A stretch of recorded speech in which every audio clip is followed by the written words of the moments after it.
isso que acontece quando você não sai de casa. O cabelo cresce até demais. Mas eu acho que eu te devo uma explicação. Seguinte, pra quem acompanha a gente por um certo tempo, sabe que rolou alguns problemas com a gente. Além do povo pessoal, a gente também tem a parte muito democrática no canal. Que acabou que acontecendo que a nossa conta do Twitter foi suspensa. Sim, infelizmente, por algum motivo que a gente não sabe ao certo, a nossa conta do Twitter não foi suspensa por algo que a gente fez, mas é por causa de algo que a gente também não fez. Calma que você vai entender. Se quiser mais detalhes, vai nesse vídeo que o Caio fez, mas só que resumindo aqui, alguma coisa, algum site entrou na conta do Twitter e acabou fazendo umas merda lá, tipo retweetando coisas de outro site, e assim o Twitter entendeu como aquilo que uma coisa de spam e tentou dar uma suspensão em nós, né? Infelizmente não foi a gente, mas a gente sofreu as consequências de qualquer jeito. Ah, você ficou parado só por causa disso? Não, gente. Acontece que nesses últimos dias estava acontecendo uma maré de azar comigo. Era tão grande esse azar que eu acabei ficando doente numa segunda que era suspeita de Covid ou de dengue. E só pra piorar, no dia seguinte, quando eu tive essa suspeita, eu tive que voltar pro hospital. Não por causa dessa doença, mas sim por causa que eu sofri um acidente do banheiro. Pra você que não sabe, no banheiro tem aqueles boxes de chave, tomar banho e tal. E acontece quando que eu fui tomar banho, adivinha, esse box estourou e acabou cortando a minha mão e o meu pé. Olha que legal, gente, não é mesmo? Ai, que maré de sorte. Pois bem, eu tive que fazer ponta. No dia que eu tô gravando isso, já tirei elas, então não se preocupe, eu tô tranquilo. E agora vamos voltar firme e forte com o canal. Até porque se a gente não voltar, a gente fica desempregado, né? Fazer o quê? Mas agora chega de notícia ruim, porque iremos falar de um dos mangás nacionais que me surpreendeu nessas últimas semanas. E por quê? Porque ele foi meu entretenimento durante esses dias tristes que eu tive. E é óbvio que eu estou falando de Circo de Lata. Mas obviamente eu tenho que avisar que esse vídeo vai ter muitos spoilers. Então se você se interessar na obra, ou caso você queira ler, vem aqui, primeiro link na descrição, aproveita quanto pode e seja feliz, porque eu prometo pra você que a sua experiência vai ser divina. E também lembrando que a nossa parceria com a Meus Comics ainda está de pé, então você que é quadrinista, tá querendo crescer nesse mercado de trabalho com o seu quadrinho ou até mesmo mangá, por favor, entre em contato com a Meus Comics, eles estão abertos para fazer propaganda pro seu mangá, e caso que você não seja muito habituado a fazer esse tipo de coisa, ou até mesmo seja, mas não tem muito tempo, relaxa que eles estão lá para te ajudar. Sempre vai ter vídeo aqui no canal falando do seu quadrinho, ou até mesmo vídeo de outros canais, ou até mesmo da própria empresa fazendo a publicação sobre ele. Então vem aqui, também link na descrição, aproveita quanto pode e seja feliz. Mas agora chega de enrolação, pega sua pipoca, pega o seu refri, assenta na cadeira ou até no sofá e vamos nessa incrível aventura que eu chamo de Circo de Lata. Mas obviamente, depois da vinheta.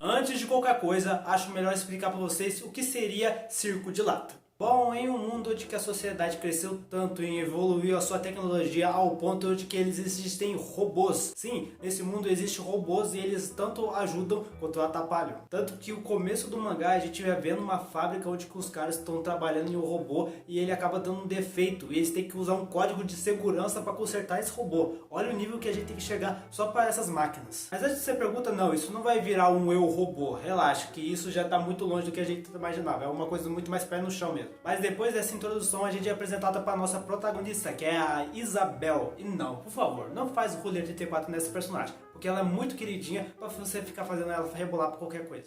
Rebolation, som, rebolation. Bom, ela estava estudando lá de boa, consertando seu robozinho, mas aí do nada ela olha pra janela e acaba vendo o seu irmão, prima, não tenho certeza, apanhando pra dois moleques. Ela obviamente arranja uma desculpa pra ir pra lá e acaba fazendo isso daqui com os moleques.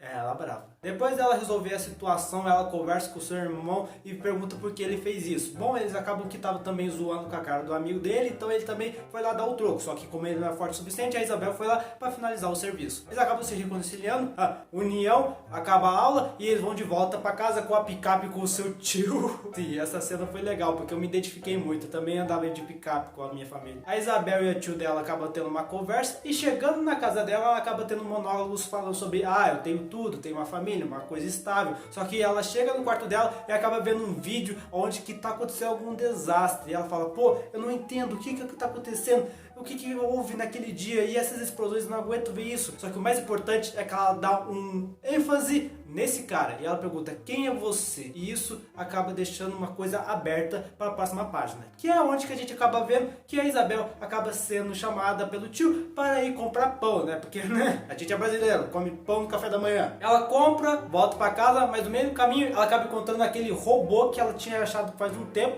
do programa do pai dela e aquele mesmo homem que ela viu no vídeo. Ela foi lá acabar perguntando pro cara, ele não responde e acaba o primeiro capítulo. Na minha opinião, esse primeiro capítulo foi bom, mas foi enrolado. Provavelmente não vai chamar muita atenção de pessoas que não estão acostumadas com isso. Mas já que eu, particularmente, não reclamo muito de um começo muito enrolado. Até porque nesse começo a gente ainda está sendo apresentado pelos personagens. Então é muito normal ver em mangás, tipo, até porque o pessoal que está começando geralmente enrola pra caramba. Então é normal a gente ver isso muito em mangás, tipo, de gente que está iniciando. Mas ó, lembrando, a criadora não é o primeiro mangá dela, é esse aí. O primeiro eu acho que foi o Boteco, eu não tenho certeza, mas foi legal esse mangá também. Só que para o início de história até que foi bom. Só que eu tenho que deixar uma coisa bem clara. Eu acho o segundo capítulo com mais cara do primeiro capítulo do que o próprio primeiro capítulo.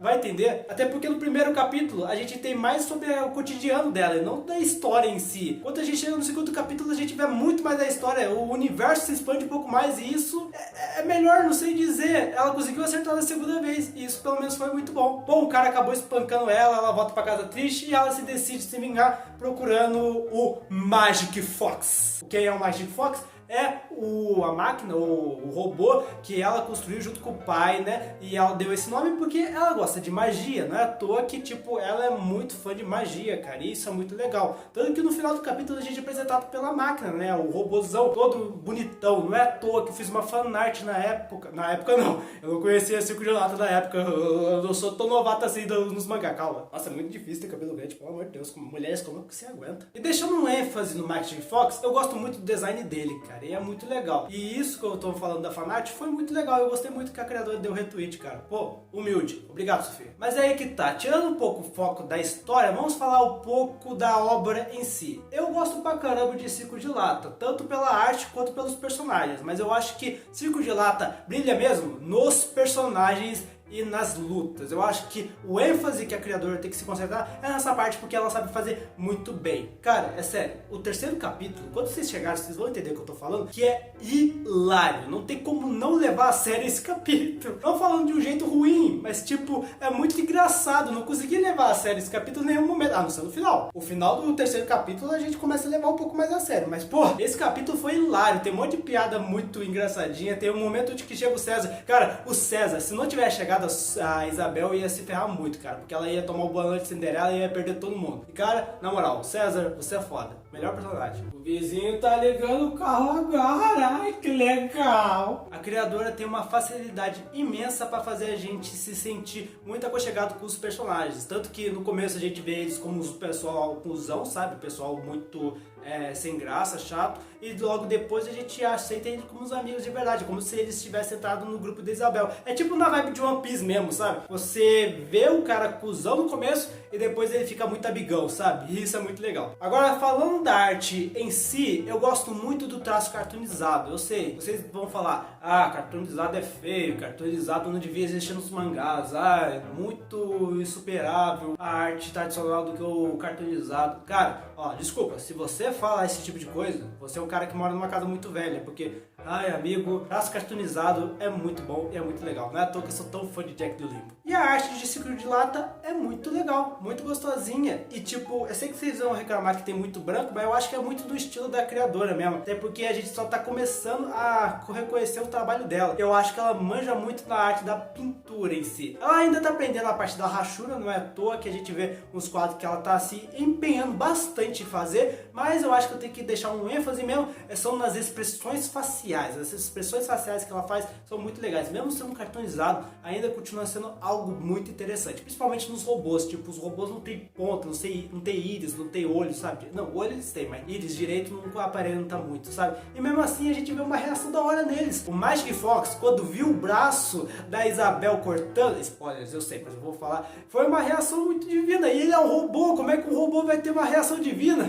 Cara, não tem como, muito legal. Parem de ter esse preconceito com o quadrinho cartoonizado cartoonizados porque eles são muito bons. Você tem que parar com esse preconceito, sair do tradicional e entrar em coisas novas. E é por isso que eu recomendo o Circo de Lata, porque realmente a arte dele é algo que deixa você com aquele toque tipo a mais. E eu acho que para a história que a criadora quer contar é muito perfeito. Quer dizer, a gente pode perder um pouco da perspectiva dos robôs e nas lutas, mas a gente acaba ganhando mais pela arte em si e pela estética que a gente quer fazer. Até porque é cartoonizado, a gente não pode esperar algo tipo realista. Então a criadora pode brincar com o que quiser. Olha a liberdade que ela tem só pela arte, e é muito bom, é muito legal quando a gente conecta esses pontas soltas com umas pontas, sei lá, muito perdidas. E isso acaba complementando mais a história em si. Tudo bem que a história acaba sendo meio parada, até um pouco mais pra frente, mas mesmo assim é legal de se ler. Agora vamos falar da luta, que eu não tenho muito o que reclamar. Ela realmente se empenhou bastante em fazer essa parte, porque eu acho que é a parte que mais se destaca. Cara, quando vocês chegarem no capítulo 7 e verem a luta do César, vocês vão falar, muito foda, muito legal. Até porque a gente vê muita coisa da Isabel, e enquanto que a gente vê muita coisa da protagonista, a gente acaba se acostumando demais, mas quando passa para outro personagem, é muito legal, porque a gente não fica na mesmice, sabe? A gente acaba vendo coisas novas, a gente acaba vendo estratégias novas, e a gente acaba vendo robôs novos lutando. E uma coisa que eu tenho que ficar aqui, eu tenho que dizer que ficou muito legal. A criadora me pegou de surpresa na primeira luta, porque eu esperava que esse mangá ia ser um mangá sobre lutas de robô,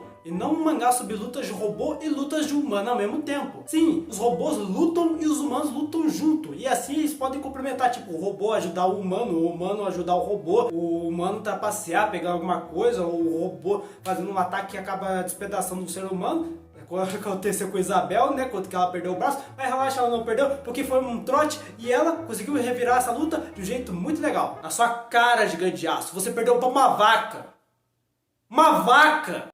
Tirando essa parte, esse mangá é muito bom e você realmente devia dar uma chance. Se eu fosse falar algum erro desse mangá específico, eu acho que seria da quadrinização dele. Não me leve a mal, eu gostei pra caramba de ler, a leitura é muito fluida, você não acaba se perdendo, às vezes talvez por algum balão de diálogo, mas nada que te estraga a sua experiência. Eu acho que a única vez que estragou minha experiência foi em um momento de uma luta, na luta do César, por que pareça, no capítulo 7 especificamente. Eu sei, eu falei bem dessa luta, mas eu quero especificar essa parte, que é essa paginazinha aqui, ó. Essa paginazinha que rolou algum erro bem específico na quadrinização que não ficou muito legal e isso me incomoda um pouquinho. Tá, pode ser algum erro do Tapa, mas eu não sou o maior gênio do Tapas pra saber dessas coisas. Então, se você que acompanha há muito tempo o Tapa, sabe de qualquer coisa, ou os erros que ele faz, por favor, fala pra mim que isso, se foi um erro do Tapas ou foi um erro da criadora, porque realmente é uma coisa que, tipo, pô, foi meio feio, mas não estragou tanto, sabe? Mas eu acho que podia ser melhor. Tipo, a página parece que tá sendo cortada, pelo menos. Não sei se foi a intenção dela, mas, caraca, ficou meio estranho. Mas tirando essa parte, esse mangá é maravilhoso. A arte, com certeza, complementa a história. Os personagens são divinos e a comédia é perfeita. Não é exagerado e muito menos cringe o suficiente pra me fazer parar de ler. Mas, enfim, tá aqui. Circo de Lata é muito bom e realmente você devia ler porque vale a leitura. Minha nota para Circo de Lata, Shrek sem camisa / Mansão do Resident Evil. Nossa, perfeitamente. Mas enfim, pessoas, esse foi o vídeo. Eu espero de coração que vocês tenham gostado. A gente tá voltando 100% pro canal, então, por favor, se você é novo no canal, se inscreve, ativa o sininho e fique ligado com tudo que a gente vai lançar aqui por diante. Confia em mim, eu vou tentar fazer o possível para voltar esse canal com a Era de Ouro que ele merecia. Se você também, acessa meus comics, leia Circo de Lata pelo Tapas, que estão aqui todos no link da descrição. Aproveita quanto pode e seja feliz. Deixa o like e eu acho que eu vejo você na próxima, telespectador. Falou! To the bump, to the bump, to the bass, bump to the bump, to the bump, bump to the bump, to the bump, to the bass, bump to the bump, to the bump, bump to the bump, to the bump, to the bass, bump to the bump, to the bump, bump to the bump, to the bump, to the bass, bump to the bump, to the bump, bump to the boot, to the boot.